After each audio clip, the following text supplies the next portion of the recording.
What if I told you the man who invented television died poor, bitter, and unknown? While corporations made billions from his invention, he faded into silence. This is the story they never told you in school, about a boy genius who changed the world and was erased from it.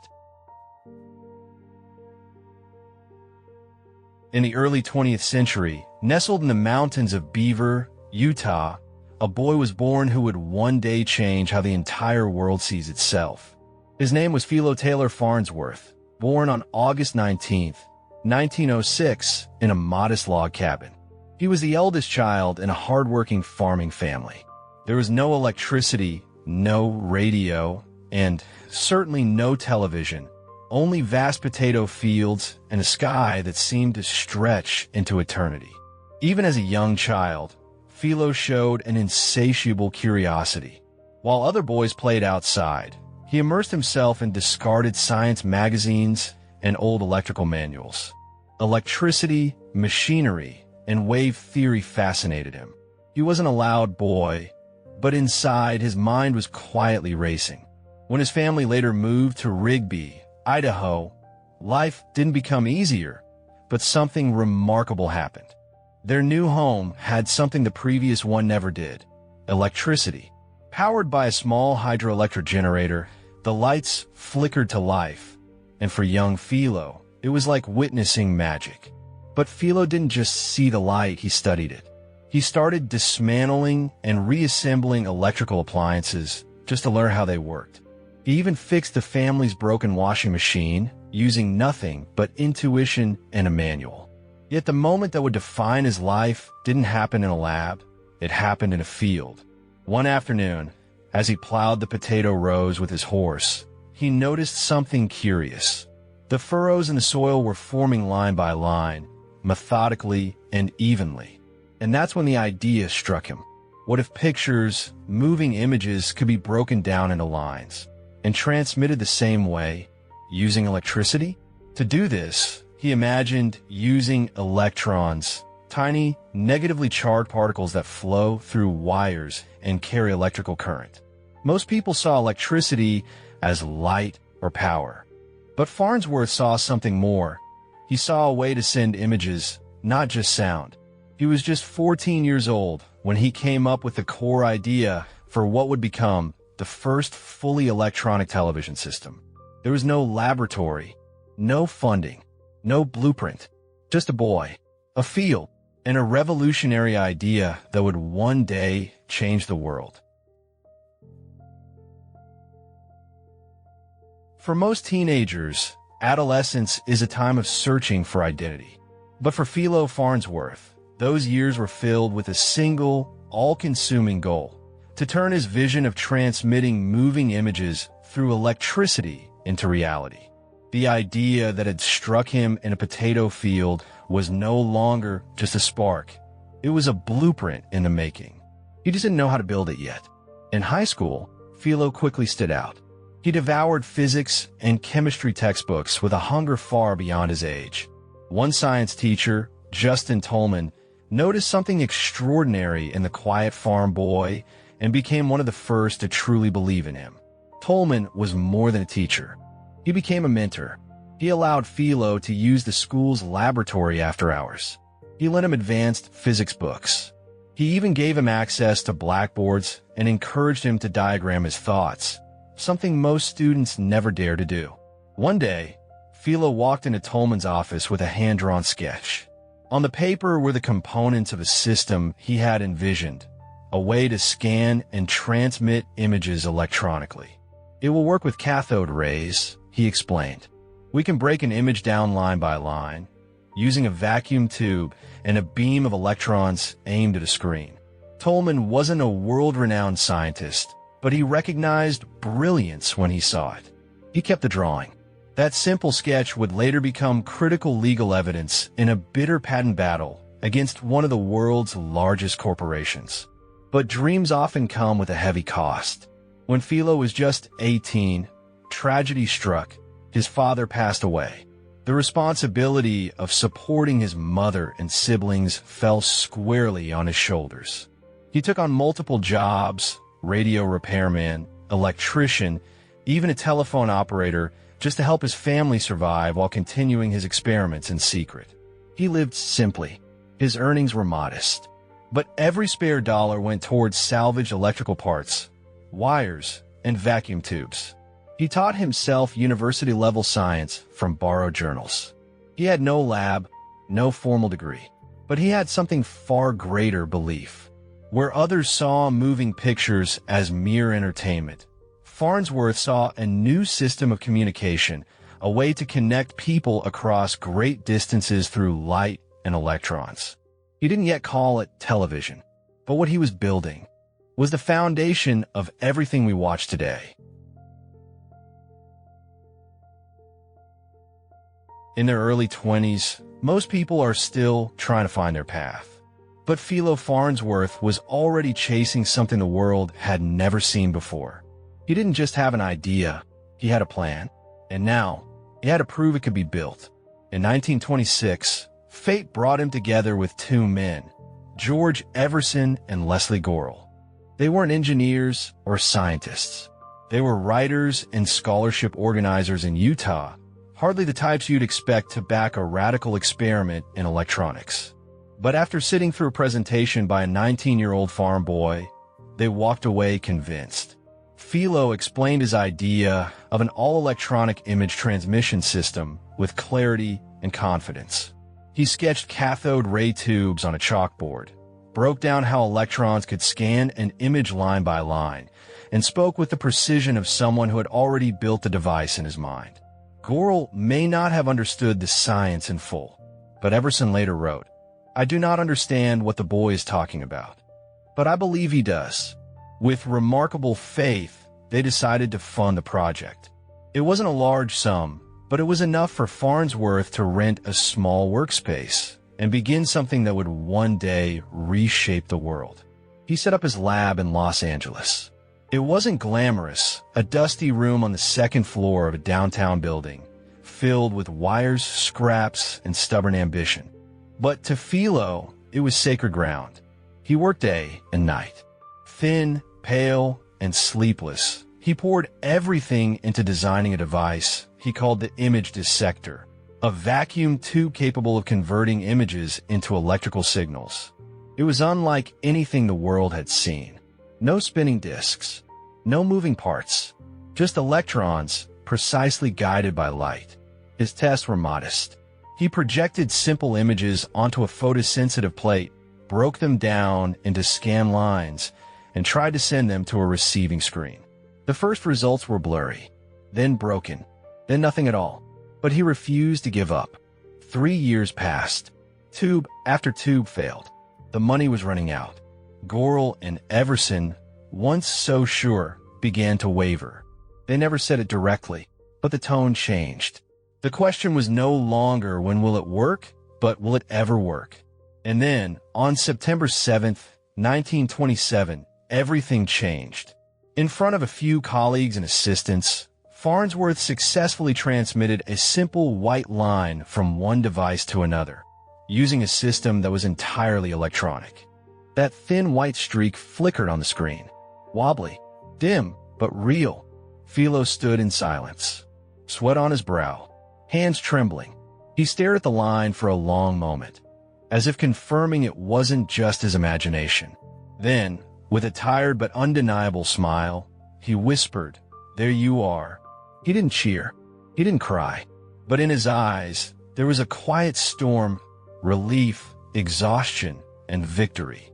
Not just over the machine, but over every doubt, every failure, and every moment when it almost fell apart. There were no reporters, no headlines. But in that dusty room, modern television was born. Not from a corporate lab, not from a government grant, but from the hands of a young man who once looked across a potato field and saw the future. By 1930, Philo Farnsworth had already made history. He had demonstrated that images could be transmitted electronically. He held the patents. He had begun public demonstrations of his system, and investors were finally paying attention. But just as he was gaining ground, the real battle began. The Radio Corporation of America, RCA, one of the most powerful tech companies in the world, stepped forward with a claim. They, too, were developing electronic television, and they asserted something even bolder, that the invention was rightfully theirs. RCA's chief scientist was a Russian-born engineer named Vladimir Zworykin.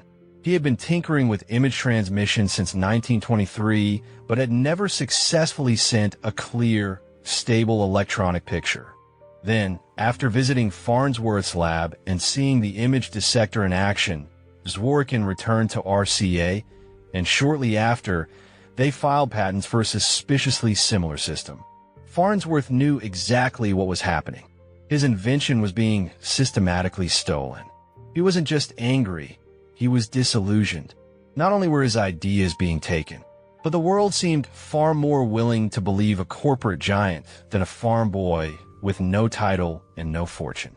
The late nights of soldering wires and grinding glass tubes were replaced by stacks of legal paperwork and courtroom summons. Farnsworth didn't want to be a lawyer. He wanted to be a creator.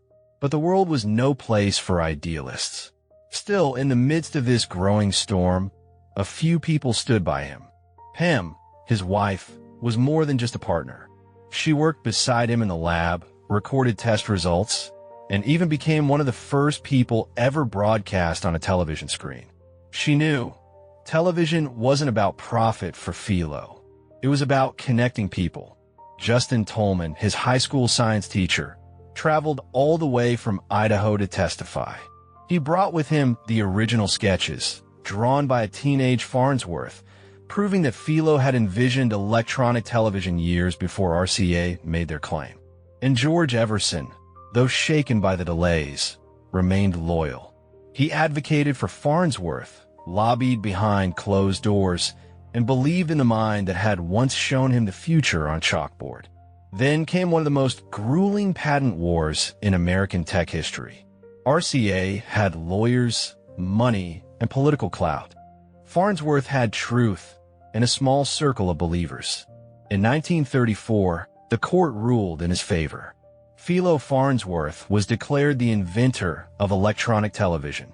RCA was ordered to license his patents if they wished to use the technology.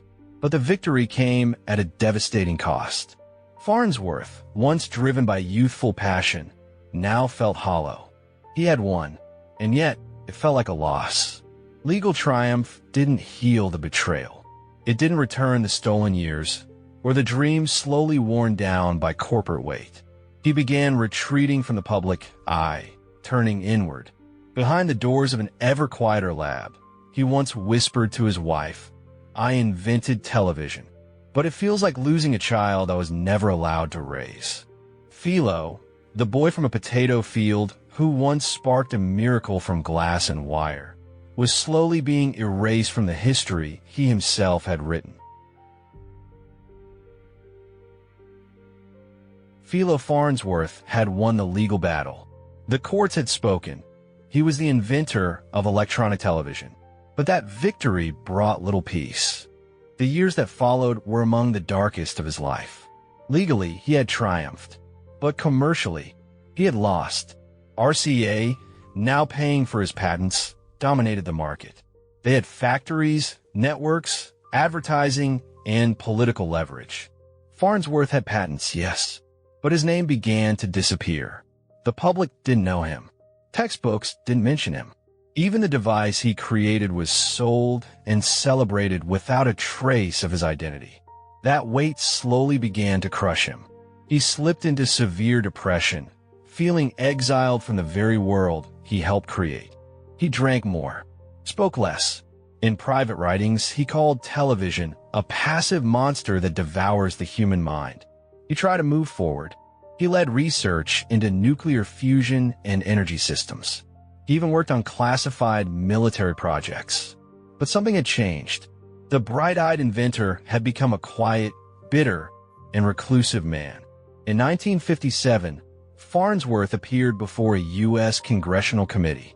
In a calm but solemn tone, he said, "Television ought to be a force for education and uplift, not merely entertainment." His words were met with polite silence. No applause, no policy changes. But in that moment, the world caught a glimpse of a man still fighting, not for money, but for the soul of his invention. Then, in 1969, something remarkable happened. The world gathered around television screens to witness the first human landing on the moon. As the image of Neil Armstrong stepping on a lunar soil was broadcast into millions of homes, Farnsworth watched in silence. He turned to Pam, his wife, and said quietly, "At least there's one good thing that came from television." It was a bittersweet confession from a man who once dreamed of using this invention to educate, to connect, to uplift humanity, and was instead slowly erased from the very dream he built. Philo Farnsworth passed away in 1971 at the age of 64. There were no front-page headlines, no national honors, just a quiet farewell to a man who had given the world its most powerful window and was almost never credited for it. For decades, his name vanished from the conversation. In history books, Vladimir Zworykin was celebrated. RCA was hailed as the pioneer, and a young man who once imagined scanning lines across a potato field, forgotten. But time, in its own way, always finds the truth. In the 1990s, after years of advocacy from historians, engineers, and his own family, Philo Farnsworth finally began to receive the recognition he deserved. His image dissector was placed in the Smithsonian. A statue of him was unveiled in the National Statuary Hall at the U.S. Capitol. And in 2002, he was formally inducted into the Television Hall of Fame. In life, he watched others profit and take credit. But in death, the truth slowly began to rise. Television was not born in a corporate boardroom. It was born in the mind of a teenager. Not in New York, not in Moscow, but in Rigby, Idaho, where a farm boy once looked at rows of soil and imagined a new way to project light and signal into the future. Farnsworth never sought fame. He sought meaning. He believed that technology should serve humanity, not consume it. And despite the pain, the betrayal, and the silence, his vision lives on. Every educational broadcast, every historic moment shared, every face seen across oceans bears the fingerprint of Philo T. Farnsworth. He saw the world not just as it was, but as it could be on a screen for all to witness.